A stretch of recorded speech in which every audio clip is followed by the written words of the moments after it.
भारतामध्ये पोस्ट व्यवस्था होती ती आधी पारसी लोक चालवायचे, वांद्रुवाला वगैरे ते फेमस पोस्ट होत्या. मात्र आता आंतरराष्ट्रीय पातळीवर गेल्यानंतर एक अशी कोऑर्डिनेशन करणारी संस्था पाहिजे ते इतर देशामध्ये सुद्धा समन्वय साधू शकेल. मग अशा गरजातनं काही संस्था स्थापन झाल्या होत्या. त्यामध्ये टेलिग्राफ युनियन असेल, पोस्टल युनियन असेल, त्यानंतर रेड क्रॉस नावाची संस्था, ती बऱ्याच वेळा तुम्ही ऐकली असेल. आता ती सुरुवातीला धार्मिक अँगलने सुरू झाली होती. जसं आपण म्हणजे धर्मदाय संस्था सुरू करतो ना, मग ख्रिश्चन मध्ये त्याचं प्रमाण जास्त होतं. त्याचं नाव आधी रेड क्रिसेंट, त्याचा लोगो पण होता. त्याच्यामध्ये परत चंद्र वगैरे ऍड केला, म्हणजे धर्माचा अँगल त्याला जोडलेला होता. त्यानंतर ते क्रॉस वगैरे चेंज करून तुम्ही बघितलं असेल, रेड क्रिसेंटच्या वेबसाईटवर जावा तुम्ही, ह्या रेड क्रॉसला त्याचं नाव आधी रेड क्रिसेंट होतं. तर त्याचं इव्हॉल्व्ह होत होत गेली. आणि रेड क्रॉस संस्था ही कशासाठी होती, तर आरोग्यासाठी आणि युद्धाच्या काळात मदत करणारी ही संस्था होती. तर रेड क्रॉस 1863 ला स्थापना आहे. त्यानं पहिल्या महायुद्धात, दुसऱ्या महायुद्धात महत्वाची भूमिका बजावली होती. पहिल्या महायुद्धानंतर आणि दुसऱ्या महायुद्धानंतर दोनदा त्याला नोबेल भेटलं. आणि तिसरा नोबेल कधी भेटलं त्याला, 100 वर्ष पूर्ण झाल्यानंतर, म्हणजे 1963 त्याला तिसरा नोबेल भेटलाय. एकमेव अशा आंतरराष्ट्रीय संस्था त्याला तीन तीन नोबेल भेटलेले आहेत.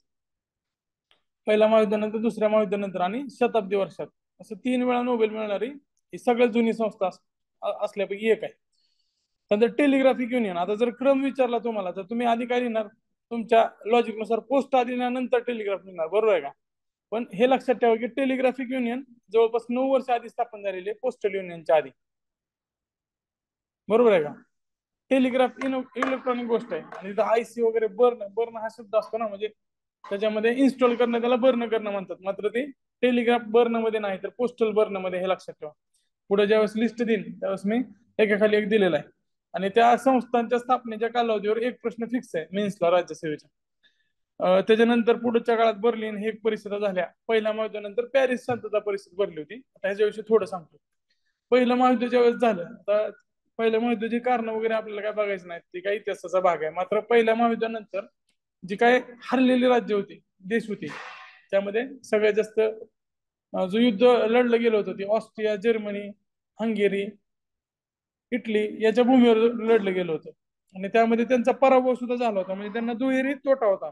एक तर पराभव झाल्यामुळे त्यातलं होणारं नुकसान, आणि आधीच्या काळात अशी पद्धत होती, म्हणजे आपल्या महाराष्ट्रात पण बघा, जो महाराष्ट्रात किंवा भारतात जे राज्य हारत होतं त्या राज्याकडनं नुकसान भरपाई घेतली जायची. किंवा आपल्या शिवाजी महाराजांवर सुद्धा तह लादला होता. हारल्यापेक्षा त्याच्या आधी तह केलं जायचं, आणि हारल्यावर सुद्धा नुकसान भरपाई किंवा तिथला भाग लुटून आणला जायचा. आणि तीच पद्धत पहिल्या महायुद्धात वापरली गेली. जे हारलेले देश होते त्या हारलेल्या देशावर जबर दंड आकारला, किंवा त्यांना जबर त्यांच्यावर खंडणी बसवली.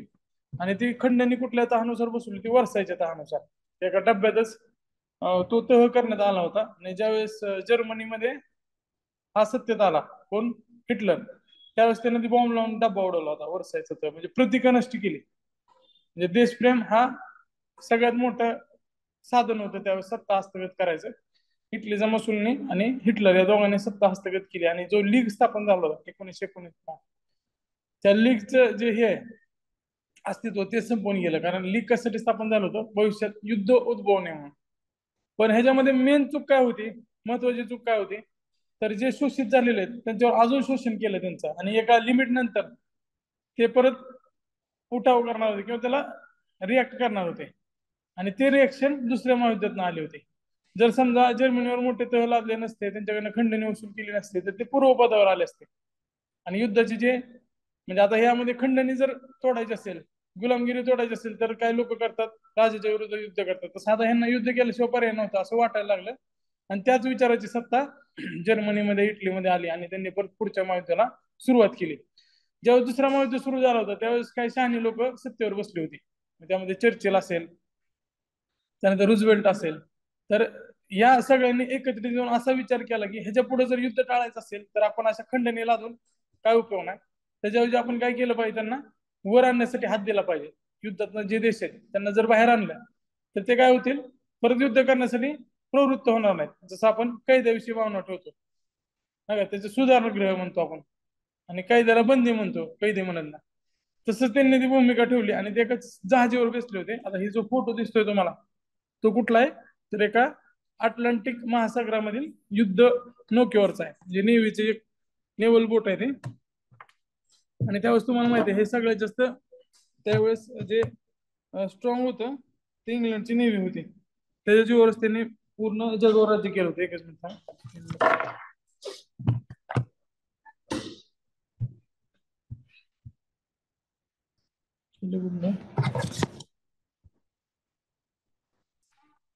आता कुठं भेटले होते दोघ जण, हे जे मागचे युनिफॉर्म घातलेले आहेत हे नेव्हीचा युनिफॉर्म आहे आणि अटलांटिक महासागरात ते भेटले होते.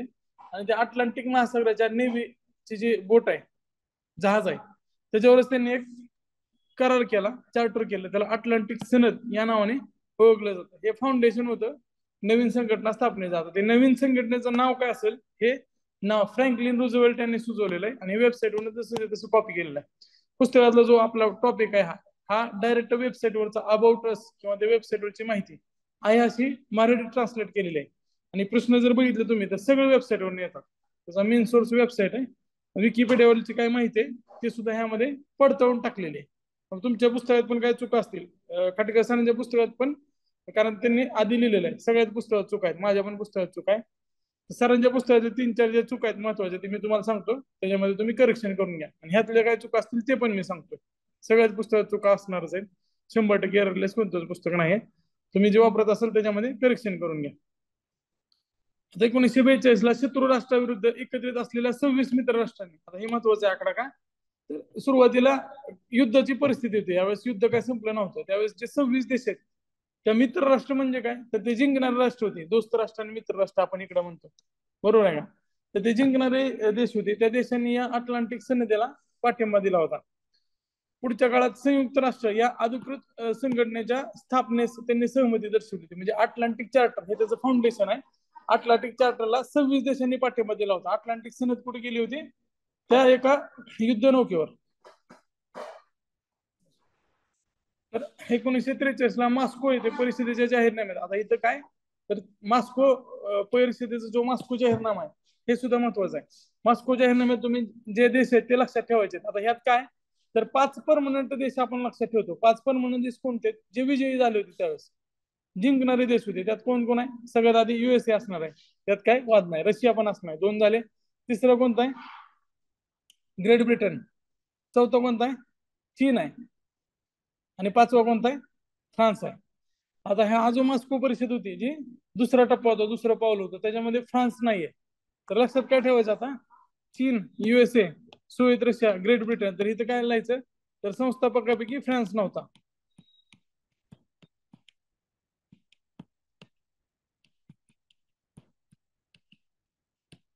जो ड्राफ्ट पुढे तयार केला तो डरबंटन ओक्स ही जागा आहे. जसं लंडन मध्ये वेस्टमिनिस्टर आहे, आपल्याकडे दिल्लीमध्ये जसं रायसिना हिल्स आहे, बरोबर आहे का, तसं तिथं डरबंटन ओक्स हे वॉशिंग्टन डीसी. डीसी म्हणजे काय, हा, डिस्ट्रिक्ट ऑफ कोलंबिया.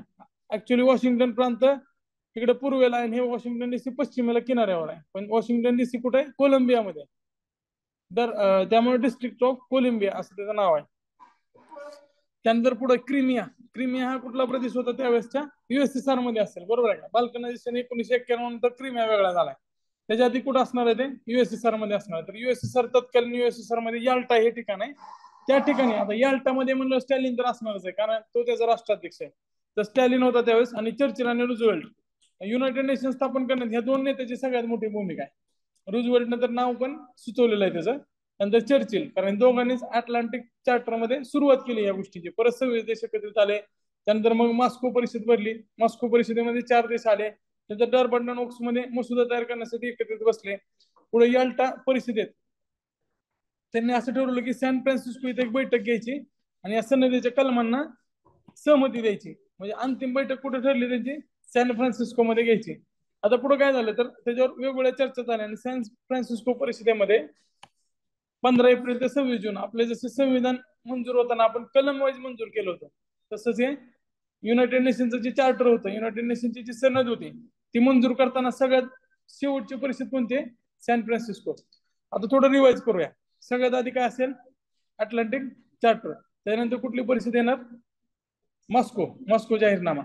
त्याच्यानंतर पुढे कुठे बसले ते, वॉशिंग्टन डीसीच्या डरबंटन ओक्स मध्ये मसुदा तयार करण्यासाठी. परत ते कुठे बसले, याल्टामध्ये. याल्टामध्ये असं ठरवलं की आपण काय करूया, एक ठिकाणी परिषद बसूया आणि कलमवार त्याचे सनद आहे ते मंजूर करून घेऊया. मग पुढे ते कुठं आले? सॅन फ्रान्सिस्को अमेरिकेमध्ये. आणि तिथं ठरवलं SFC मध्ये ही परिषद झाली आणि फायनल त्याला अंतिम रूप देण्यात आलं. 10 जानेवारी 1946 ला. हे परत लक्षात ठेवा, त्याच्या आधी स्थापना जी आहे ती औपचारिकपणे 24 ऑक्टोबर 1945 ला झालेली. आता 24 ऑक्टोबर काय म्हणून साजरा करतो आपण? UN day. आता UN डे ची थीम पण महत्वाची. बाकी कोणाच्याच थीम लक्षात ठेवू नका, UN डे ची थीम लक्षात ठेवलं पाहिजे. त्याच्या अंडर बऱ्याच संस्था आहेत. Equality, freedom and justice for all 2023 ची थीम आहे. Equality, freedom and justice for all. हे कुठेतरी लिहून जा आणि तुमच्या पुस्तकात परत ऍड करून घ्या. Equality, freedom and justice for all. आता हे जे पान दिसतंय तुम्हाला, या पानवर 100% 2 प्रश्न अपेक्षित आहे. किमान एक तर येणारच आहे. एवढ्याच पानावरच फक्त 100% येणार आहे प्रश्न याच्यावर. आता त्याचे जे मुख्य कार्यालय आहेत, मुख्य कार्यालयामध्ये युरोपमध्ये 2 आहेत. मुख्यालय कुठं आहे त्याचं? न्यूयॉर्क सिटी मध्ये, बरोबर आहे का? वॉशिंग्टन DC मध्ये कुठं आहे? UN मुख्यालय कुठं आहे? हा, वॉशिंग्टन DC किती जणांना वाटतंय? न्यूयॉर्क किती जणांना वाटतंय? वॉशिंग्टन DC किती जणांना वाटतंय? आणि तटस्थ असणारे 90%, मध्ये येणारे 4-5%. तर बघा, याचं न्यूयॉर्क हे मुख्यालय आहे, हे लक्षात ठेवा. 4 मुख्य कार्यालयामध्ये परत न्यूयॉर्कला आहेत. 2 कुठे आहेत? युरोपमध्ये आहेत. आणि युरोपमध्ये सगळ्यात जास्त कार्यालय 2 शहरात जिथे आहेत तिथे त्याचे इतर कार्यालय आहेत. तर 2 शहरं कुठली मोठे आहेत? जिनिव्हा आणि व्हिएन्ना. इथे कार्यालय असतात, आंतरराष्ट्रीय कार्यालय आहेत. जसं आपल्या साऊथ मुंबईमध्ये सगळे कार्यालय आहेत, तसं तिकडं सगळे कार्यालय तिकडं आहे. इकडं नागपूरला सिव्हिल लाईन्सला आहेत सगळे, आणि इकडं औरंगाबादला सुभेदारी गेट जवळ आहे. बरोबर आहे का? तो एरिया ठरलेला आहे. तसं युरोपमध्ये 2 शहर आहेत, व्हिएन्ना आणि ऑस्ट्रिया. तिथे कार्यालय असतातच. व्हिएन्ना ऑस्ट्रियाची राजधानी आणि जिनिव्हा स्वित्झर्लंड मध्ये. तर नैरोबी एक आहे. नैरोबी विशेष लक्षात ठेवा, आफ्रिकेमधलं एक शहर आहे, केनियाची राजधानी आहे. आशियामध्ये, ऑस्ट्रेलियामध्ये एकही शहर ऑफिस म्हणून नाहीये, हे पण लक्षात राहू दे. संस्थापक सदस्य 51 आहेत. भारत जरी त्यावेळेस पारतंत्र्यात असला तरी भारत संस्थापक सदस्य म्हणून वेगळ्या पद्धतीने सामील झाला होता. सध्याचे सदस्य किती आहेत? 193. आणि ऑब्झर्व्हरचा दर्जा दोघांना कुणाला दिलेला आहे? दोघांना ऑब्झर्व्हर, होलिसी आणि पॅलेस्टाईन. लक्षात ठेवा, होलिसी आणि पॅलेस्टाईन. पॅलेस्टाईन सध्या युद्धात आहे. त्याचा इकडचा गाझा स्ट्रिप तर आता जवळपास संपलेला आहे. पॅलेस्टाईनला युनिसेफ मध्ये घेत होते, त्यामुळे इस्रायल आणि अमेरिकेने विरोध केला होता. जो बिडेन बाहेर पडत होता. आता ती करंट अफेअरचा भाग आहे, येणार नाही. सॉरी, ट्रम्प बाहेर पडत होता आणि जो बिडेननं परत ते माघार घेतलं. संसदेमध्ये त्याने प्रस्ताव पण टाकला होता त्यातनं बाहेर पडायचं, पण तो बाहेर पडलेला नाही. त्यामुळे ते काय प्रश्न विचारला जाणार नाही. त्यावेळेसच्या करंट अफेअरचा भाग होता तो. पुढं अँटोनिओ गुटरेस.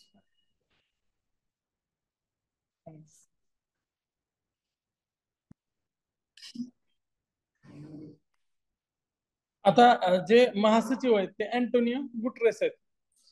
आणि कार्यालयीन भाषा कोणती आहेत? आता कार्यालयीन भाषामध्ये पण आता लॉजिक करायचं. कारण तुम्ही पाठ जर ठेवलं तर तुम्ही, म्हणजे आता समजा हे 5 भाषा 6 भाषा वाचल्या, 10 वेळा वाचल्या, त्याला म्हणजे कसं ते पाठांतर केलं, गोखलं त्याला, आणि परत तुम्ही पाणी प्यायला जरी खाली जाऊन आला तर विसरून जातील ते वर आले. बरोबर आहे का? त्यामुळे थोडं लॉजिक आपण वापरूया. इंग्रजी असणार आहे का? इंग्रजीला काहीच प्रॉब्लेम नाही. पॅन म्हणजे पूर्ण वर्ल्ड मध्ये वापरल्या जाणाऱ्यापैकी इंग्रजी प्रमुख भाषा आहे. ती सर्वाधिक लोकांकडनं, सर्वाधिक देशाकडनं बोलली जाते, लोकांकडनं नाही. लोकांमध्ये मग चायनीज वगैरे संख्या जास्त आहे त्यांची. त्यानंतर फ्रेंच, इंग्रज फ्रेंच आहे. जे परमनंट देश आहे त्यांचं त्याच्यावर प्रभुत्व असणार आहे. फ्रेंच पण आहे. रशिया पण मोठं होते त्यावेळेस, USSR, रशियन पण असणार आहे. स्पॅनिश का? तर स्पॅनिश वसती आहेत ते साऊथ अमेरिकेमध्ये जास्त आहेत, त्यामुळे जास्त देशांची भाषा आहे. चायनीज आहे, लोकांची संख्या जास्त होती. अरेबिक पण आहे, कारण अरेबिक बरेच देश आहेत. आता यामध्ये कुठला नाही लक्षात ठेवायचं असेल तर पोर्तुगीज नाही. आधीच्या काळात हे जे 4 मोठे देश होते, स्पेन, पोर्तुगल, फ्रेंच आणि इंग्लंड, यांनी जगाचीच विभागणी करून टाकली होती. म्हणजे चोर कशी विभागणी करतात हिस्से करताना, तसे ओरिएंटल आणि कॉन्टिनेंटल असं विभागणी करून प्रत्येकाला ते भाग दिले होते. स्पेन आणि पोर्तुगीज असतील ते तिकडे पश्चिमेकडे जायचं, आणि इंग्लंड आणि फ्रेंच असेल त्यांनी ह्याकडे यायचं, आपल्याकडे पूर्वेकडे यायचं. तर जगाची विभागणी तशी केली होती. त्यामुळे त्यांच्या वसाहती बऱ्याच होत्या. त्यामुळे या भाषेचं प्रभुत्व पण बऱ्याच ठिकाणी होतं. तुम्ही आफ्रिकेमध्ये बरेच देश आहेत तिथे फ्रेंच बोललं जातं, तिकडे पण फ्रेंच गुयाना आहे. त्यानंतर पोर्तुगीज आणि स्पॅनिश वसाहती पण जास्त आहेत. मग आपल्या लक्षात काय ठेवायचे क्रक्स काय आहे ना, तर पोर्तुगीज नाही तर तिथं स्पेसिफिक लिहून ठेवा तुम्ही. तुमचं परीक्षेवेळेस पण कन्फ्युजन कसं होणार आहे, जर तुमचं लॉजिक चांगलं असेल तर पोर्तुगीज मध्ये होणार. तर पोर्तुगीज लँग्वेज युएनची नाही आहे हे लक्षात ठेवा. आता संयुक्त राष्ट्राचे उद्दिष्ट आणि तत्व कोणते आहेत, तर त्याच्या पहिल्या कलमामध्ये सांगितलेलं आहे शांतता आणि सुरक्षितता प्रस्थापित करणे. फक्त एवढंच आहे का, नाही. युनायटेड नेशन आता जी लीग होती त्याची जी तत्व होती त्याच्यामध्ये सगळ्यात महत्वाचं तत्व काय होतं, तर युद्ध रोखणं आणि शांतता प्रस्थापित करणं. आता तुम्ही जर युनायटेड नेशनची कामं बघितली तर त्याचं स्ट्रक्चर असं करून ठेवलंय, कारण तयार करणारे जे असतात, आता बघा एखादं मंदिर असेल त्या मंदिराचं तळ राखेल तो चौचाकेल, आणि जे काय प्रत्येक धर्मातले असतील, इकडे फादर असेल, इकडे मौलवी असतील, इकडे पंडित असतील, ते स्वतःच्या साठी जे योग्य ठरतील किंवा स्वतःला जास्त अनुकूल ठरतील असे तत्व नियम तयार करत असतील. मग ते धर्म का असं प्रत्येक बाबतीत केले. तसंच या संघटनांनी काय केलं, जे 5 देश होते ते जे एकत्रित बसले होते त्यांनी स्वतःसाठीचा मोठा वाटा त्यामध्ये घेतलेला आहे, आणि ते स्ट्रॉंग होते. त्यामुळे इतर देश सुद्धा त्याला विरोध करणार नव्हते. आताची जी सुरक्षा परिस्थिती आहे ते कोणाची सुरक्षा करते, त्या 5 देशांची सुरक्षा करते. बाकी कोणाचं देणं घेणं नाही त्यांना. बाकी किती का मरणा मानवतावादी इकडं ज्यावेळेस अमेरिकेचे 2 माणसं जरी मरतील त्यावेळेस ते युद्ध करायला तयार असतात. पण इकडे ते लाखो लोक मरू दे त्यांना काय फरक पडत नाही. ते म्हणजे पॉवर बॅलन्ससाठी त्याचा वापर करतायत. तर हे मैत्रीपूर्ण संबंध प्रस्थापित वगैरे करणे, सुरक्षा प्रस्थापित करणे ते फक्त म्हणण्यासाठी. त्यानंतर आंतरराष्ट्रीय सहकार्य निर्माण करून हे महत्वाचं आहे. आर्थिक, सामाजिक, सांस्कृतिक आणि मानवी समस्याचे उकल करणे. वंश, लिंग, भाषा, धर्म या आधारे भेदभाव न करता मूलभूत हक्क आणि मानवी हक्क याचा आदरभाव करणे, ह्याच्यावर त्यांनी थोडंफार यश मिळवलेलं आहे. म्हणजे सोशल, इकॉनॉमिकल आणि कल्चरल या सेक्टरमध्ये युनायटेड नेशनचं सगळ्यात जास्त काम आहे, कारण तिथं सुरक्षा परिषद आहे. शांतता सुव्यवस्थेमध्ये त्यांना कामच करू देत नाही. तर गाजाचं जे मध्ये शस्त्रसंधी होती त्याला पण अमेरिकेने वेटो वापरला, किंवा एखादं युद्ध असेल तर रशिया वेटो मारत आहे कधी कधी. समजा नॉर्थ कोरियाला काय कारवाई करायचं असेल तर नॉर्थ कोरियाला परत रशिया मांडीवर घेऊन बसले, आणि इकडे इस्रायलला अमेरिका.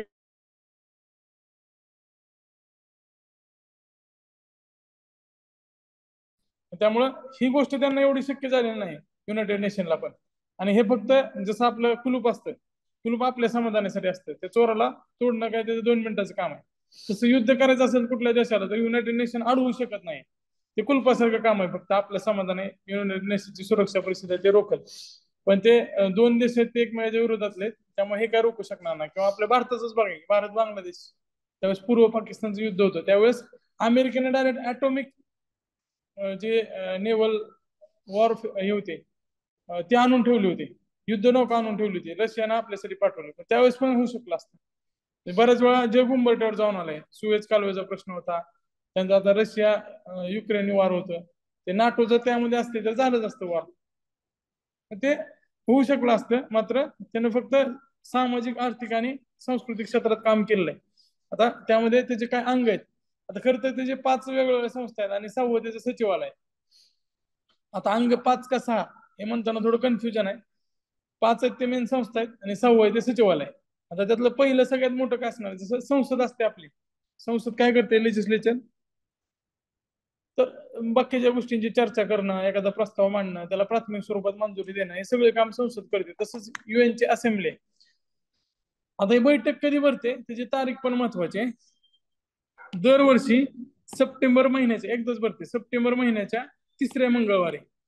म्हणजे वेस्टर्न कल्चरमध्ये असं फॅशन आहे किंवा ट्रेंड आहे की ते असं ठरवताना तारीख ठरवत नाही. जसं आता माग ब्लॅक फ्रायडे झाला ना, नोव्हेंबरचा शेवटचा शुक्रवार. गुड फ्रायडे पण असंच काय तर असतो आपण.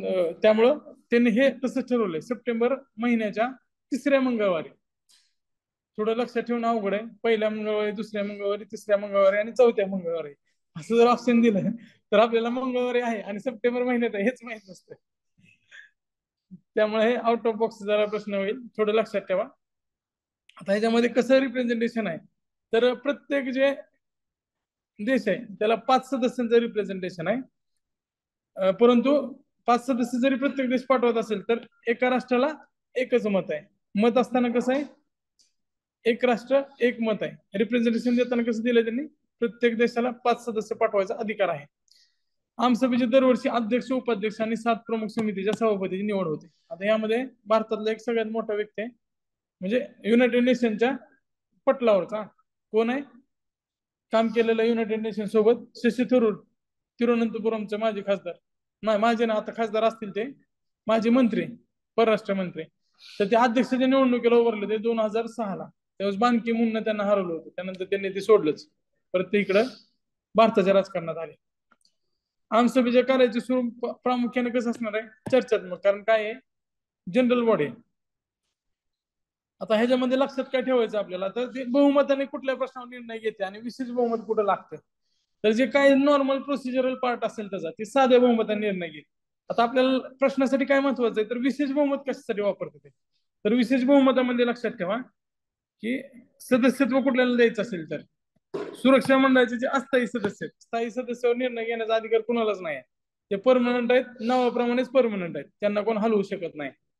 त्यानंतर अस्थायी सदस्यांचे जे बाकीचे 9 आहेत, बरोबर आहे का, नाही 9 नाहीत, किती असतील परत, 5. सुरक्षा परिषदेमध्ये किती आहेत, 9चे तर ही लागते, 10 असणार ना, 5 आणि 10 15. तर 10 जे इतर निर्वाचित सदस्य आहेत त्यांची निवड करताना 2/3 बहुमताने जनरल असेंब्ली निवड करते, परत सुरक्षा परिषद त्याला मंजुरी देते. शांतता आणि सुरक्षितता संबंधीचे निर्णय हे फक्त शिफारस आणि सल्लागारी स्वरूपाचे आहेत. अंतिम निर्णय कोण घेणार आहे, सुरक्षा परिषद घेणार आहे. आणि अंदाजपत्रक म्हणजे बजेट, बजेट सुद्धा महत्वाचा भाग आहे. याच्यावर सुद्धा 2/3 बहुमताने निर्णय घेतले जातात. आपल्याकडे बजेट धनविधेयक म्हणून सादर केलं जातं, राज्यसभेला काहीच अधिकार नाही, आणि त्या बजेटला इकडे अधिकार दिलेला आहे, महत्वाचं असलं तर. धनविधेयक पास करणं सोपं आहे का अवघड आहे, सोपं आहे ना. फक्त लोकसभेची मंजुरी गरजेची असते, बाकी इतर विधेयकाला लोकसभा आणि राज्यसभा दोन्हीची गरज असते. हे महत्वाचं असून आपण सोपं केलंय पास करणं. का सोपं केलं असेल, कारण परत सत्ताधारी पार्टी आहे त्याला वाटत असेल हे लवकर झालं पाहिजे, जर पैसे अडकले तर सगळं अडकते. आणि आपल्याकडे काय ते वोट अँड अकाउंट वगैरे आहे, त्यामुळे अमेरिकेसारखी परिस्थिती आपल्याकडे उद्भवत नाही. तिथे कसं मंजूर केल्यानंतरच पैसे वापरता येतात. आपल्याकडे कसं जसं उचलची पद्धत आहे, शेतकरी शेतमजूर उचल वगैरे घेतात, तसं संसद पण, सरकार पण उचल घेते आणि नंतर ते भरून टाकते. पण आता ते बजेटची तारखा वगैरे बदलल्यामध्ये गरज लागत नाही क्वालिटीचा भाग त्याला. पण अंदाजपत्रक इथं कुठे घेतलेलं आहे, 2/3 मध्ये घेतलेलं आहे, हे लक्षात ठेवा. आमसभेचं कार्यक्षेत्र व्यापक आहे, कारण ते चर्चा करणं, जी कुठली गोष्ट असेल ती सगळ्यात आधी जनरल असेंब्लीमध्ये जाते. आपण न्यूज मध्ये पण वाचतो बघा, ते एखादा कुठला काय हल्ला झाला असेल किंवा काय अशांतता असेल. आता मणिपूरचा पण प्रश्न आहे, कोण तर ते संसदेत जसं उपस्थित केला जातो, तसंच ते कुठे उपस्थित करतात प्रश्न, तो आमसभेत उपस्थित करतात. आपण पाकिस्तानला तर बऱ्याच वेळा केलेला आहे, त्याचा काय उपयोग होत नाही. आमसभा फक्त चर्चाच करण्यासाठी. 1950 मध्ये कोरिया प्रश्नावरून शांततेसाठी ऐक्य हा ठराव केला होता. 1956 मध्ये सुएझ कालवा प्रकरणात निर्देश दिले होते. आता आमसभा काय जागतिक स्वरूपाचं एक व्यासपीठ आहे, व्यासपीठ आहे, तिथं बोलायला संधी मिळते, बाकी निर्णय काय होत नाहीत. आता हे जे फोटो दिसतोय तुम्हाला, तो कसाचा आहे, सिक्युरिटी काउन्सिलचा आहे, सुरक्षा परिषद. आता हे काय, तर एक्झिक्युटिव्ह बॉडी आहे. जसं आपल्याकडे मंत्रिमंडळ असतं, मंत्रिमंडळ स्ट्रॉंग असतं, तसंच ही एक्झिक्युटिव्ह बॉडी आहे, एक्झिक्युटिव्ह बॉडी सुद्धा स्ट्रॉंग असणार आहे.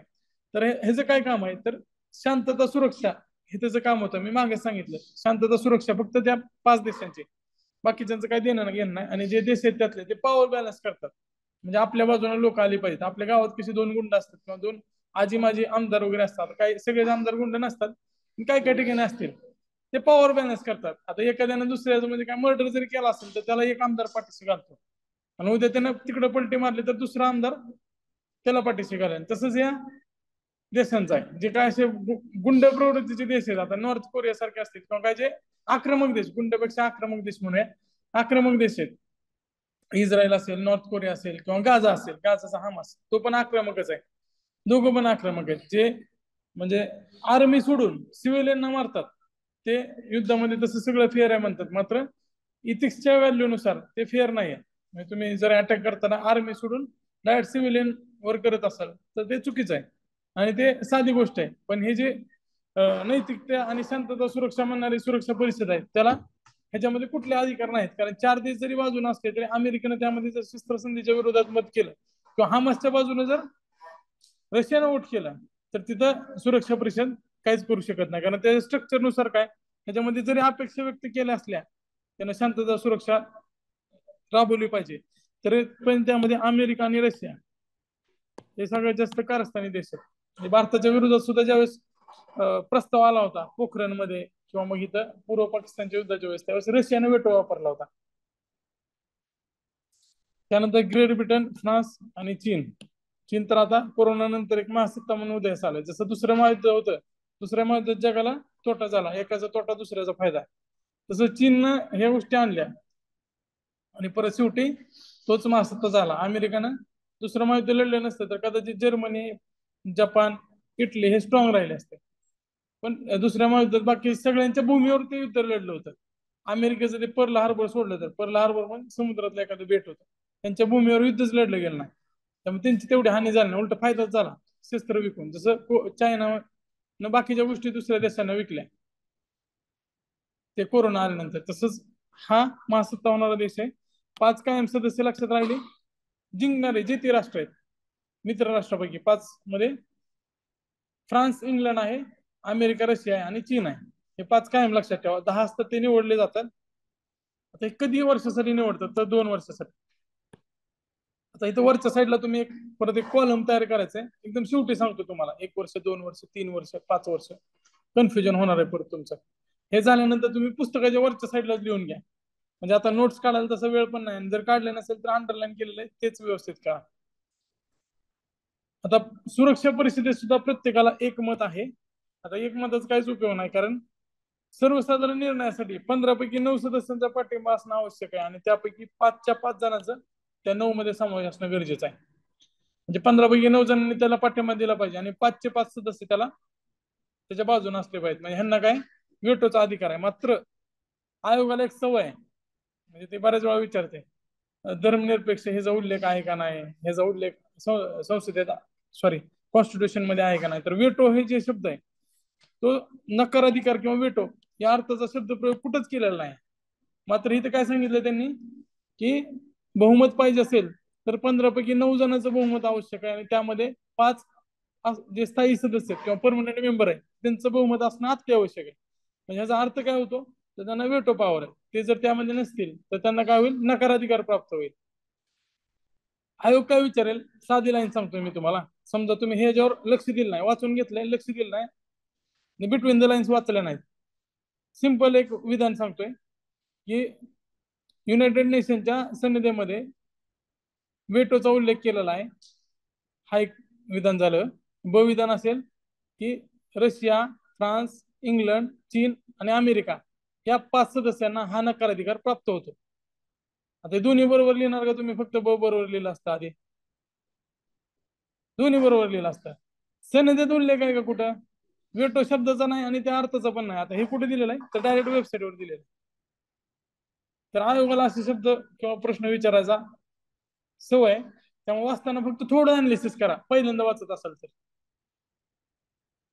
आता वेटो कशावर निघतोय तर त्याचं आपण इंटरप्रिटेशन केलं त्या सगळ्या नियमांचं तर ह्याच्यावरनं काय कळतं आपल्याला वेटो. आपण बऱ्याच वेळा वेटो वापरला न्यूजवाले पण वेटो वेटो सांगत असतात, पण तो वेटो अर्थावर नव्हतं, इंटरप्रिटेशन नव्हतं. तसा शब्द किंवा तसा अर्थ कुठं संहितेमध्ये वापरलेला नाहीये. आता युनायटेड नेशनची ही एक आर्मी आहे, United Nation peace keeping force, त्याच्यामध्ये बरेच देश योगदान देतात. न्यू टोपी त्यांचा गणवेश आहे. 1948 ला स्थापना केलेली आणि 40 वर्षानंतर त्याला नोबेल पुरस्कार मिळाला. हे पण लक्षात ठेवा. स्थापना कधीची आहे? 48 आणि नोबेल कधी मिळालेला आहे? 88 ला. त्यानंतर आर्थिक आणि सामाजिक परिषद, संयुक्त राष्ट्र आर्थिक सामाजिक क्षेत्रातील कार्य सुसंवाद स्थापन करण्यासाठी. आता हे कशासाठी तर जे युनायटेड नेशनचं महत्वाचं काम आहे, जगाच्या दृष्टीने शांतता, कायदा, सुव्यवस्था आणि युद्धाला विरोध ह्या जरी गोष्टी असल्या तरी ऍक्च्युअली युनायटेड नेशन सगळ्यात जास्त काम कुठं करतंय? आर्थिक आणि सामाजिक क्षेत्रात. आणि इकोसॉक नावाची संस्था हे व्यवस्थित लक्षात ठेवा, कारण सगळ्या ज्या संस्था दिसतात तुम्हाला त्याची पॅरेंट ऑर्गनायझेशन कोण असणार आहे? इकोसॉक असणार आहे. इकोसॉक अंडरच सगळ्या बाकीच्या संस्था स्थापन केलेल्या आहेत. जे महत्वाचं काम चालतं युनायटेड नेशनचं प्रॅक्टिकली सध्याच्या काळात ते इकोसॉक अंतर्गत चालतंय. त्याच्या सगळ्या गोष्टी लक्षात ठेवा. इकोसॉक परिषदेच्या निर्मितीनंतर त्यामध्ये सदस्य किती 54 आहे. महत्वाचं काय तर 18 सदस्य दरवर्षी रिटायर होतात आणि नवीन निवडले जातात. म्हणजे 18 प्रत्येक सदस्याचा कार्यकाळ किती आहे? 3 वर्ष आहे आणि दरवर्षी 18 रिटायर होतात. म्हणजे किती आहेत? 18 गुणिले 3 54. 18 त्रिक 54 सदस्य आहेत असं लक्षात ठेवा. दरवर्षी 18 रिटायर होतात, 3 वर्षाचा कार्यकाळ आहे आणि टोटल 54 आहेत. हे तीन गोष्टी एकत्रित लक्षात राहतील. आता त्यानंतर बघा, आता ह्याची जी बैठक आहे ती सुद्धा वर्षातून एकदा होते, मात्र त्याचं जे काम आहे ते डेली बेसिसवर चालतं. म्हणजे प्रत्येक, आता समजा एखादा विषय असेल आर्थिक आणि सामाजिक स्वरूपाचा तर त्याच्यावर समित्या स्थापन केलेत. समितीच्या स्वरूपात ते कायम चालत असते. आता आपल्या संसद आहे, विधानसभा, आता ती मोहीपत्रा त्याला बरखास्त केलं ना, तर त्यासाठी एक समिती नेमली होती. म्हणजे त्या संसदेचं काम समितीच्या रूपाने चालूच होतं. अधिवेशन भरणं म्हणजे सगळे एकत्रित येणं आणि समितीचं संसदेचं काम कंटिन्यू चालू आहे. आपल्या विधिमंडळाचं पण काम कंटिन्यू चालू आहे. ते मान्य अध्यक्ष ते निर्णय घ्यायलेत ना त्याच्यावर, तर ते पण चालू आहे. ते अपात्रते संदर्भात निर्णयाचं काम चालूच आहे ना, त्याच्या बैठका वगैरे होत आहेत, सुनावणी सुद्धा होत आहेत. म्हणजे याचा अर्थ काय तर ते वर्षभर चालणारं काम आहे, मात्र त्याची बैठक आहे ते वर्षातून एकदाच भरवली जाते. ते लक्षात राहू द्या. आता ह्याचं जे काम आहे ते सगळे आर्थिक सामाजिक स्वरूपात आहेत. त्याच्यामध्ये ईटीसी हे महत्वाचं आहे, सगळंच येणार आहे त्यामध्ये. अज्ञान असेल, दारिद्र्य असेल, स्त्रियांची समस्या असतील, मानवी तस्करी असेल, अंमली पदार्थ असेल, मानवी हक्क असेल, बालकांच्या समस्या असेल, कुपोषण असेल, सगळ्या गोष्टी त्यामध्ये येणार आहेत. इकोसॉक खूप ब्रॉड आहे, आर्थिक सामाजिक आणि सांस्कृतिक सगळ्या गोष्टी त्यामध्ये येतील. आता परत आता आर्थिक आणि सामाजिक गोष्टी करायचे तर सगळ्यात मोठं त्यांना साधन कोणतं असणार आहे तर एनजीओ. तर सुरुवातीला ज्यावेळेस त्याची स्थापना झाली होती 41 एनजीओना सल्लागार दर्जा बहाल करण्यात आला होता. हे 41 आकडा लक्षात ठेवा. सध्याचा आकडा लक्षात ठेवायची गरज नाही, कारण दर 2 दिवसाला ते एखादी किंवा प्रत्येक दिवशी एखादी संस्था ऍड करते त्यामध्ये. तर आता 5000च्या वर आहे तो आकडा आणि दरवर्षी ते किंवा दर दिवशी पण ते ऍड करते एखादी एनजीओ. त्यामुळे सुरुवातीला 41 होते. जर आपल्याला जास्त डीप मध्ये प्रश्न गेला तर हे महत्वाचं आहे. त्यानंतर ट्रस्टीशिप काउन्सिल. आता राष्ट्रसंघ होता, लीग जो होतं त्या लीगच्या काळात पण असे काही देश होते जे मागासलेले होते किंवा नुकते स्वतंत्र झाले होते किंवा सध्या ते पारतंत्र्यात होते, त्यांची जी जबाबदारी पालकत्व आहे ते लीगनं घेतलं होतं आणि त्यानंतर त्याला रिप्लेस करणारी एक संस्था असावी म्हणून ट्रस्टीशिप काउन्सिलची स्थापना झाली नाही. आता ह्याचं काय मेन उद्देश काय तर त्यांना स्वयंनिर्णयाचा अधिकार म्हणजे सेल्फ गव्हर्नन्सचा अधिकार द्यायचा. त्यासोबतच मागासलेले जे भाग आहेत किंवा पारतंत्र्यात जे देश आहेत त्यांना स्वतंत्र राष्ट्र कार्य करण्यासाठी सक्षम करायचं.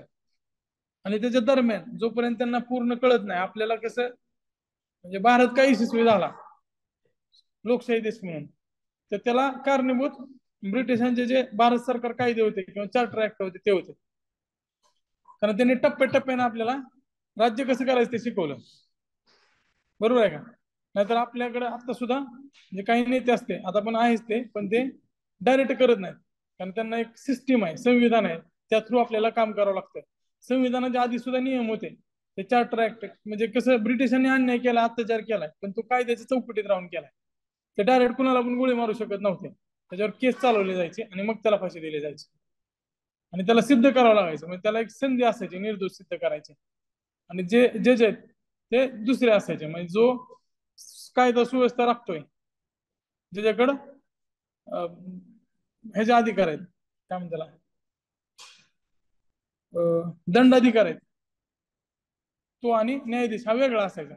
काही बाबतीत फक्त कलेक्टरला न्यायाधिकार होते सुरुवातीला, पण ते वेगळे केले, ब्रिटिशांनीच वेगळे केले. तसंच आपल्याला स्वतंत्र राष्ट्र म्हणून सक्षम करण्यासाठीची जी जबाबदारी त्या ट्रस्टीशिप काउन्सिलला दिली होती. कारण जे श्रीलंका असेल, नेपाळ असेल, पाकिस्तान असेल, नेपाळने तर किती वेळा हे तयार केलेले त्यांचे काय म्हणतात संविधान 7-8 वेळा तयार केले तरी अजून त्यांना ते राबवता.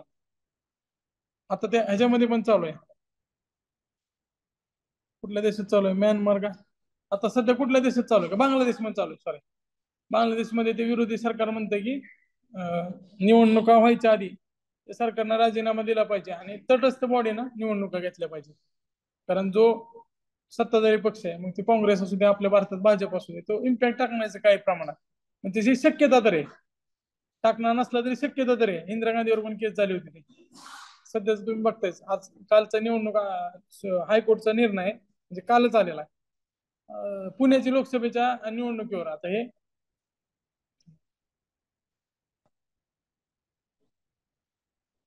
हा, तर जे प्रदेश आहेत त्यांना ट्रस्टीशिपची गरज काय ते कळलं, आणि त्यांना स्वयंनिर्णयाचा अधिकार नसेल तर मग मनमानी काही लोक करतील. आणि मग त्यातनं काय झालंय ह्याच्यामध्ये तुम्हाला कळेल. अजून एक उदाहरण दिलं तर आफ्रिकेतले किंवा आशियामधले काय नवीन स्वतंत्र झालेले देश होते, तिथे काय झाले पुढं हुकुमशाही आली होती, बरोबर आहे का.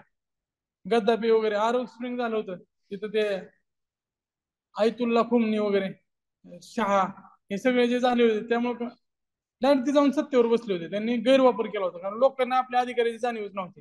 आपले सगळे लोक त्यावेळेस पण मुजराच करत होते. आज पण आपण सगळ्यांना म्हणजे मी असं एका राजाला म्हणत नाही, ज्या ज्या ठिकाणी संस्थानिक होते त्यांना पण तसंच करत राहिलो असतो आपण, बरोबर आहे का. औंधचं संस्थानिक वेगळे, पंढरपूरचे वेगळे, अक्कलकोटचे वेगळे, मग छोटे छोटे राज्य तयार झाले असते. त्यामुळं त्या गोष्टी गरजेच्या आहेत, आणि त्यासाठी मग एक संस्था स्थापन झाली होती. ती कुठली संस्था होती? Trusteeship council. आता या सगळ्यांची गरज कधीपर्यंत होती, तर 1994 नंतर दक्षिण आफ्रिकेसारखे देश सुद्धा स्वतंत्र झाले. जवळपास सगळे देश स्वतंत्र झाले होते.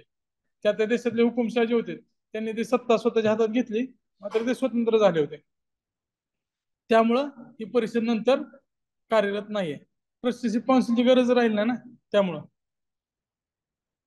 पुढं international court of justice ICJ हे थोडं नंतर बघूया आपण.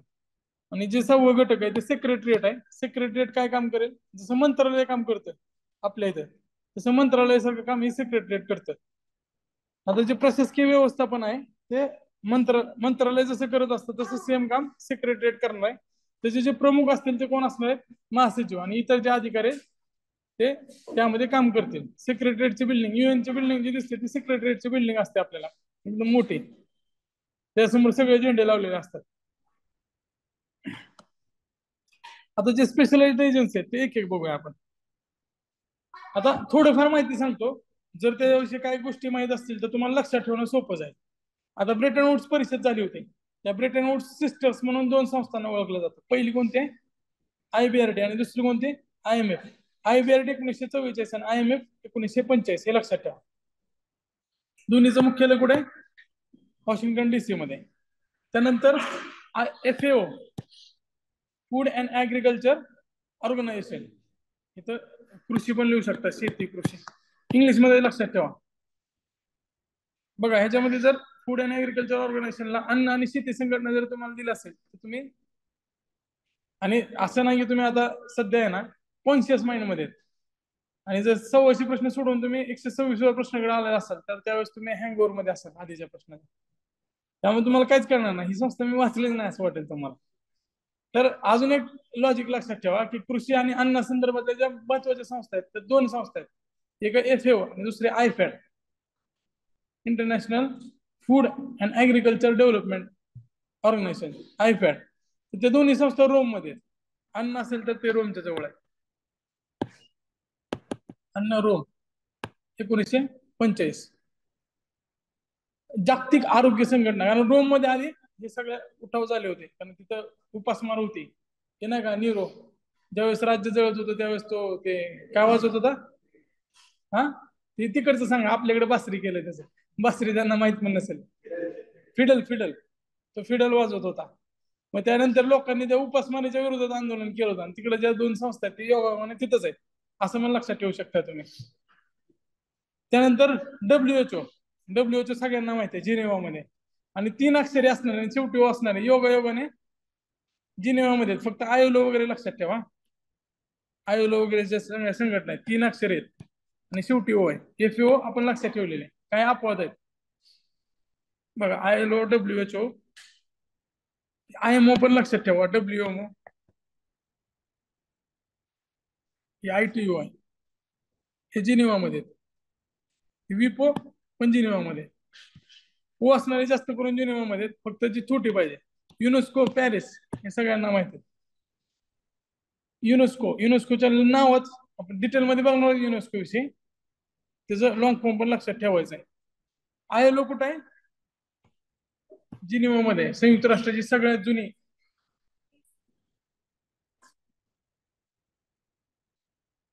संयुक्त राष्ट्राची सगळ्यात म्हणजे आधीची विशेषीकृत संस्था ILO आहे, सगळ्यात आधी दर्जा दिलाय.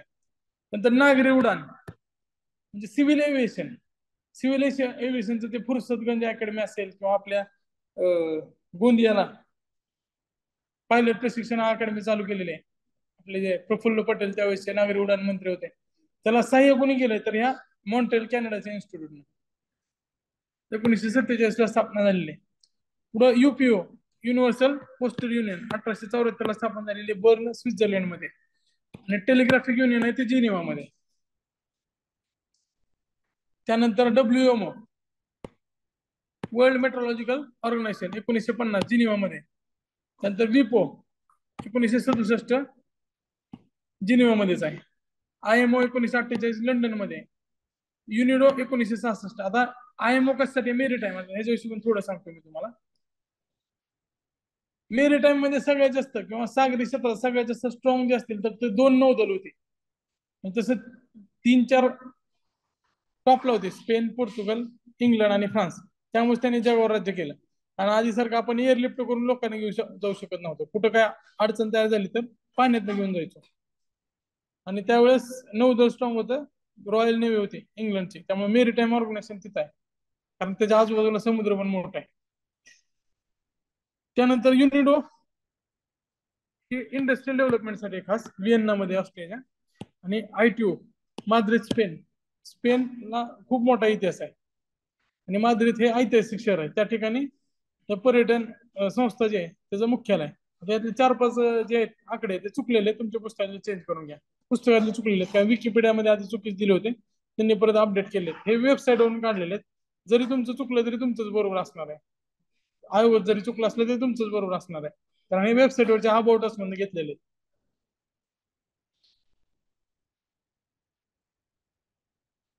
आता United nation conference on trade and development UNCTAD. आता दुसरी एक गोष्ट बघूया आपण की व्यापार. व्यापार हा जगाचा सगळ्यात महत्वाचा आणि आर्थिक क्षेत्रातला संवेदनशील विषय आहे. आणि ज्या वेळेस हे स्थापन झालं होतं, ब्रिटन वूड परिषद भरली होती, त्याच्यानंतर मग IMF, IBRD आणि त्यासोबत ITO स्थापन करण्याचा प्रस्ताव होता.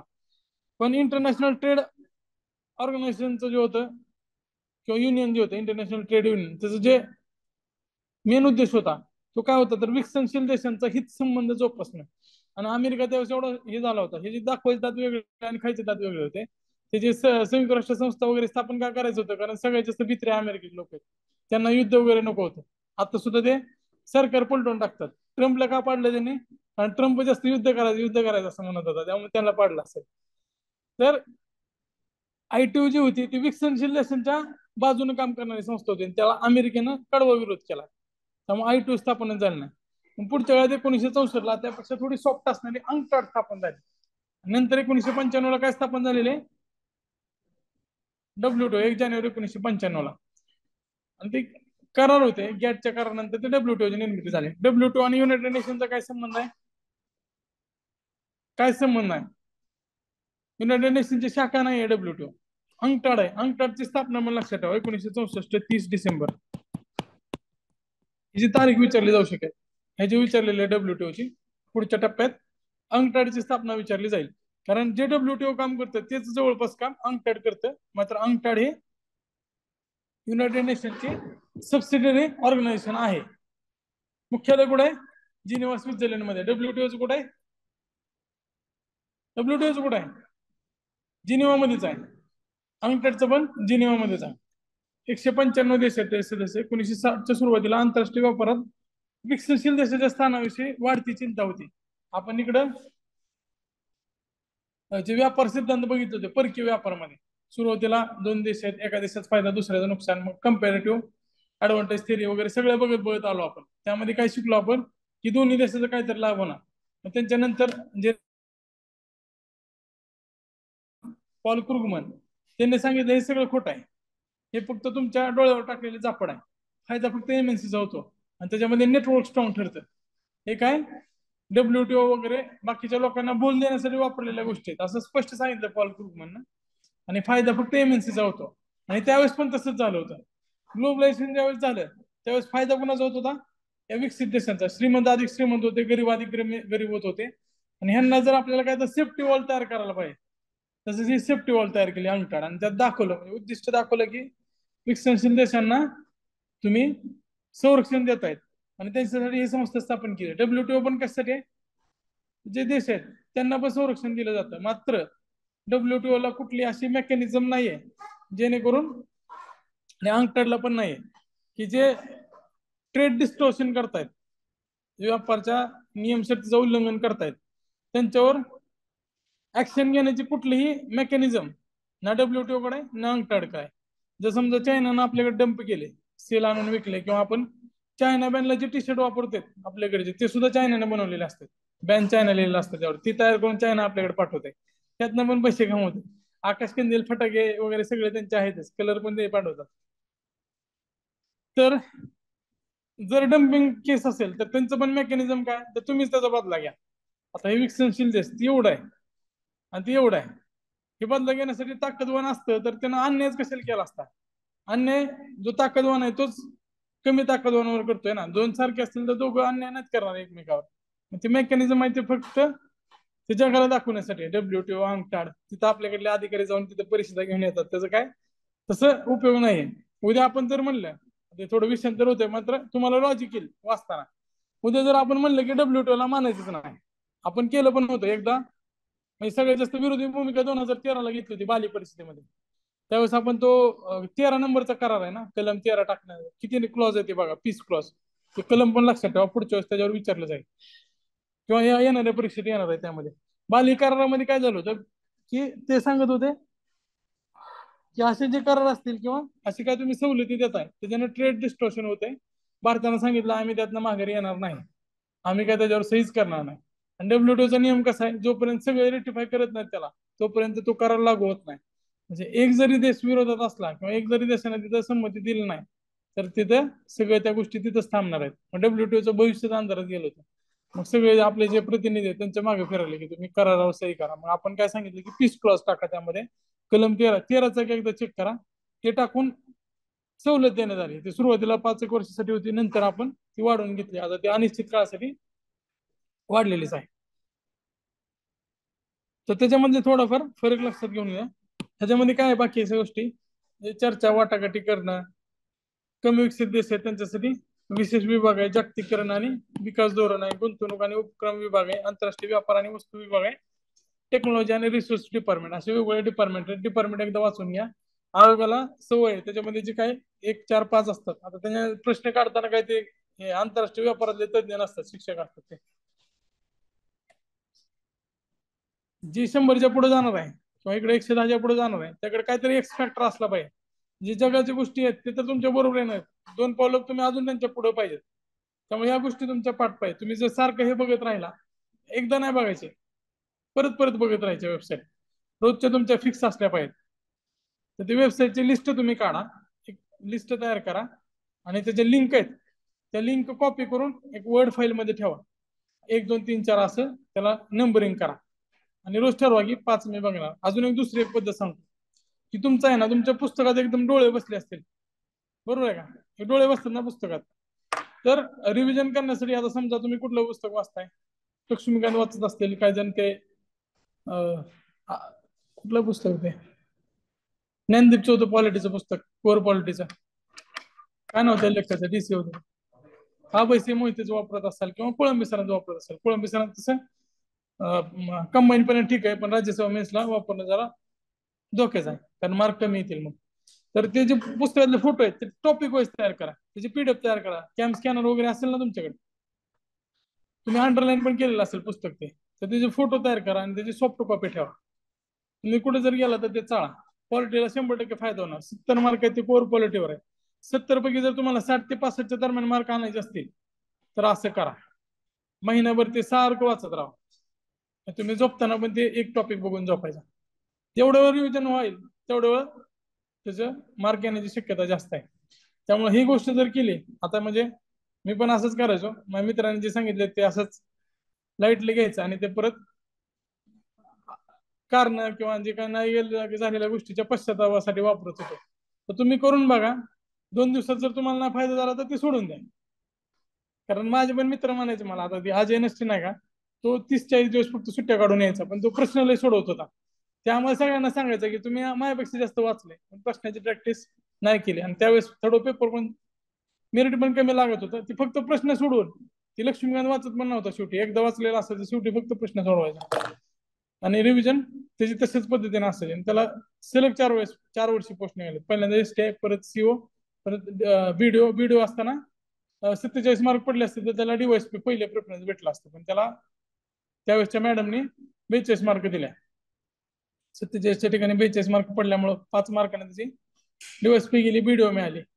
पुढचा जो इंटरव्ह्यू होता त्याला 65च्या वर मार्क पडले, आणि तो जनरल कॅटेगरीमध्ये गेल्यानंतर त्याचा जो मित्र अविनाश कोरडे, ते दोघं रूम पार्टनर होते, त्या अविनाश कोरडेला ओबीसी मधनं मिळाले आणि हो जनरल मधनं गेला.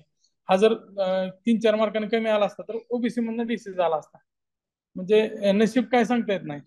त्यावेळेस तुमच्या दिवसच तुमचा पाहिजे इंटरव्ह्यूला असताना, पण त्याच्या आधी तुम्ही ते फाउंडेशन आहे ते तुमच्या हातात आहे ना. मेन्सचे मार्क, आणि आपल्याकडे काही युपीसी सारखा नाही 250 मार्काचा इंटरव्ह्यू. आपला इंटरव्ह्यू 100च मार्काचा आहे. त्यामुळं नशिबाच्या पेक्षा तुमच्या मेहनतीचा पार्ट जास्त आहे. नशीब 10% असेल तर मेहनत 90% आहे. त्यानंतर बघा युएनडीपी. युएनडीपी ही संस्था जास्त चर्चेत असते एचडीआय मुळे, युनायटेड नेशन डेव्हलपमेंट प्रोग्राम, नावातच त्याच्या प्रोग्राम आहे. स्थापना 1965 ला, मुख्यालय न्यूयॉर्क शहरला. हेलन कार्क त्याचे प्रमुख आहेत. आणि पॅरेंट ऑर्गनायझेशन काय असणार आहे, कुठली जरी संस्था घेतली तरी इकोसॉकच म्हणायचं पॅरेंट ऑर्गनायझेशन. हा, इकोसॉक. आता जर तुम्हाला हा प्रश्न आला असता की एमडीजी एसडीजी ची घोषणा कोण करतं, तर ते लक्षात पण नसलं असतं. आतापैकी तुमच्यापैकी किती जणांना लक्षात आहे युएनडीपी करतं? काही जणांनी आता वाचलं असेल, लक्ष देऊन वाचलं असेल तर लक्षात असेल. मात्र तिथं ऐन टायमाला प्रश्न आला तर एसडीजी एमडीजी कोण घोषित करतं, तर युएनडीपी करतं, हे लक्षात ठेवा. आता लक्षात ठेवताना हे तुम्ही पाठ केले असतील ट्रिक वगैरे लावून. आता अजून काय लक्षात ठेवायचं, तर ते न्यूयॉर्क परिषदेत घोषित करण्यात आले. आता हा योग आहे न्यूयॉर्क सिटीमध्ये त्यांचं मुख्यालय, आणि घोषित कुठे केलेलं आहे, न्यूयॉर्क परिषदेत. ह्याच्यावर आधी प्रिव्हियस इयरचा क्वेश्चन आहे, कुठे घोषित केले. सप्टेंबर महिना सेम आहे इथं, पण सप्टेंबर महिना सेम आहे, सप्टेंबर 2000 आणि सप्टेंबर 2015 मध्ये. आता हे लक्षात ठेवताना बघा, दारिद्र्य आणि उपासमार कीवर्ड लक्षात ठेवा, हे 1 नंबरला आहे. आता यात जर कंपॅरिझन केलं, सगळ्यात आधी कशाची गरज असते आपल्याला, पोट भरायचे. अन्न वस्त्र निवारामध्ये पहिल्यांदा अन्न येतं, म्हणजे पहिल्यांदा पोट भरणं हे सर्वायवल साठी गरजेचं आहे. त्यामुळं उपासमार आणि दारिद्र्य 1 नंबरला आहे. 2 नंबरला परत काय, शिक्षण आहे. 3 नंबरला काय, लिंग आहे. आता परत आपण डीप मध्ये जाऊया. आधी पहिल्या टप्प्यात हे कीवर्ड लक्षात ठेवूया. दुसऱ्या टप्प्यात शिक्षण प्राथमिक आहे का माध्यमिक आहे ते बघूया. आणि तिसऱ्या टप्प्यात मग 2/3 कमी करायचंय का निम्म्याने कमी करायचंय का 3/4 कमी करायचं ते परत बघूया.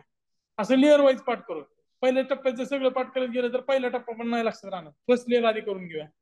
त्यानंतर लिंग, नंतर बाल आहे, बाल नंतर लगेच माता आहे, माता नंतर HIV आणि मलेरिया आहे. बोलताना हळू बोला फक्त. HIV नंतर काय, पर्यावरण आहे, आणि नंतर काय, जागतिक भागीदारी. सगळ्या शेवटी भागीदारी असते, तिकडे पण जागतिक भागीदारी सगळ्यात शेवटी. आता आपल्या लक्षात फक्त 7च ठेवायचे. सगळ्यात आधी गरजेचं काय, आपल्या अन्न आहे. त्यामुळे दारिद्र्य गरिबी काय 1 नंबरला आहे. त्याच्यानंतर 2 नंबरला इथे शिक्षण दिलेलं आहे. आरोग्य असं स्पेसिफिक दिलेलं नाही. आरोग्य ह्याच्यामध्ये येतेच लिंग, बाल आणि माता. कारण लिंग समानता, महिला सबलीकरण, ह्याच्यामध्ये काय बालकांचं आणि महिलांचं आरोग्य येईलच. त्यानंतर बालमृत्यू आहे, नंतर माता आहे, आणि परत HIV आणि इतर रोग आहेत. मलेरिया, HIV स्पेसिफिक दिले आणि ETC केलं, त्यामुळे सगळेच रोग येणार आहेत. तर यातनं सुरुवातीला दारिद्र्य उपासमार हे लक्षात राहिलं. शिक्षणानंतर लिंग समानताच आहे. शाळेत गेल्यानंतर लिंग समानता सगळ्यात जास्त महत्वाची गोष्ट आहे. मुलांना आणि मुलींना समान वागवलं पाहिजे. म्हणजे कधी पण शिक्षणानंतर लिंग जोडून आलेलं आहे. त्यानंतर बालमाता आहे, आणि परत HIV पर्यावरण. हे जर 7 लक्षात राहिले तर मग 8वं काय, भागीदार आहे. हे एमडीजी लक्षात राहतील. आता बघा एसडीजी मध्ये काय केलंय त्यांनी, तर जे दारिद्र्य आणि उपासमार होतं त्याला फोडलंय. दारिद्र्य 1 नंबरला घेतलंय आणि उपासमार 2 नंबरला घेतलाय. हे 2 तर लक्षात राहिले तुम्हाला. दोन्ही महत्वाचे. आधी दोन्ही एकत्रित घेतले होते, आता दोन्ही फोडून घेतलेले आहेत. आधी दारिद्र्य टाकल्यानंतर उपासमार टाकलेला आहे. तिसऱ्या नंबरला काय केलं त्यांनी, आरोग्य नव्हतं आधी, आरोग्य बिटवीन द लाईन्स दिलं होतं. इथं स्पेशल आरोग्य घेतलेलं आहे, स्पेसिफिक आरोग्य घेतलंय. मग 3 नंबरला काय घेतलंय त्यांनी, आरोग्य घेतलंय. 3 नंबरला काय आलं, आरोग्य आलं. आता 4 नंबरला बघा शिक्षण आहे. इथं किती होतं शिक्षण, किती नंबरला होतं, लगेच 2 नंबरला होतं. कारण तिथं दारिद्र्य नंतर लगेच शिक्षण आणि लिंग नंतर बालमाता सुरू झालं होतं. आता इथं शिक्षण कितीला घेतलंय, 4 नंबरला घेतलंय. त्याच्यानंतर परत शिक्षणाला जोडून काय येणार आहे, लिंग समानता येणार आहे. त्यामुळे लिंग लगेच त्याच्या खाली आलं. शिक्षण नंतर काय आलं, लिंग समानता आलं. त्यानंतर 6 नंबरला स्वच्छ पाणी, स्वच्छता 6 नंबरला. 7 नंबरला ऊर्जा आहे. का शाश्वत ऊर्जा आता नवीन कन्सेप्ट आली होती. 2000च्या आधी सस्टेनेबल एनर्जी वगैरे असं काय नव्हतं. कारण त्याचे सोर्सेस होते ते प्राथमिक टप्प्यावर होते. आपण ईव्ही, इलेक्ट्रॉनिक व्हेकल किंवा जे सीएनजी वगैरे शहरातच बघत होतो. आता गावात पण सीएनजी चे पंप झालेले. त्यामुळे सस्टेनेबल एनर्जी 15 मध्ये केंद्रस्थानी आली होती. कारण क्लायमेट चेंज हे आता सध्या टॉपला आहे. आता ministry of environment and forest याचं नाव सुद्धा MOEFCC असं झालेलं आहे. Ministry of forest environment and climate change. त्यामध्ये सीसी महत्वाचा आहे. पुढे सांगतो मी तुम्हाला. शाश्वत ऊर्जा कुठे आले, 7 नंबरला आलेला आहे ऊर्जा. नंतर आर्थिक वाढ. आता हे कसं लक्षात ठेवायचं, 8 नंबरला सगळे नाहीत लक्षात राहणार तुमच्या, इथपर्यंत लक्षात राहिलं असेल पहिले 5, बरोबर आहे का. 8ला कसं, 2008ला आपला जीडीपी ग्रोथ सगळ्यात हायेस्ट वर होता ना. तर आर्थिक वाढ जी ग्रोथ आहे ती 8लाच आहे. लक्षात राहिलं. 2008ला जीडीपी ग्रोथ आपल्या टॉपला गेला होता. आपण 10 क्रॉस करेल असं वाटत होतं, 2 मध्ये जाईल. पण परत अजून घसरगुंडी सुरू झाली. ती सबसिडी अजून आपण सापातच आहे. शिडी लावण्यासाठी आपल्याला मग परत काहीतरी मोजायची पद्धत वगैरे चेंज करावं लागेल. त्यानंतर मग पुढे जातोय आपण. 9ला पायाभूत सुविधा आहेत. 10 असमानता. आता बघा 5ला काय, लिंग समानता. 5ला लिंग समानता आहे. आणि 5 दुने 10ला काय, असमानता कमी करणे. म्हणजे 5 आणि 10. 5ला लिंग समानता, 10ला काय, असमानता. कंपॅरिझन करून लक्षात ठेवा. आता 11 1 1. एक काय, शहर आहे. दुसरं एक काय, मानवी समाज आहे. या दोघांचा आपण काय करायचंय, शाश्वत विकास करायचा. बोला.